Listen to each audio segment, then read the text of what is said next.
The NYPD stop and frisk searches. The civil disobedience outside a police precinct was sparked by some recent high-profile cases. Eyewitness News reporter Stacey Sager is in Harlem with more. Stacey? Well, Sade, one of those cases involved a cop in Staten Island, and there was outrage over it. Today, a peaceful march through Harlem ended here with at least 24 protesters arrested. It ended with some pushing and shoving and some arrests. But it began with a peaceful demonstration and march here in Harlem.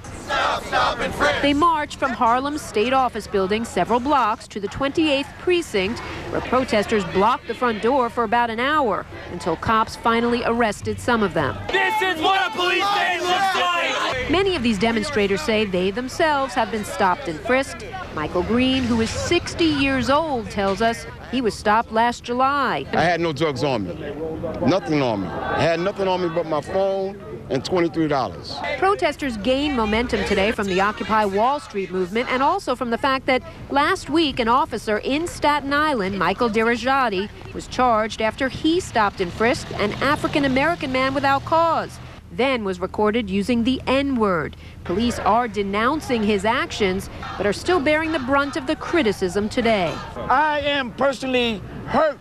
I am scared of the police. It is saving lives. The police commissioner, meanwhile, argues the policy is needed and that it's working in suppressing violent crime. Mayor Bloomberg agreeing on his radio show today. Some people don't want you to do anything, and the consequences of that are a society that you can't live in. We used to have that in this city. But demonstrators here point out the vast majority of stops and frisks produce hassles and not arrests. I have 4 sons. How many have been stopped and frisked? All 4 of them. All 4 of them, illegally.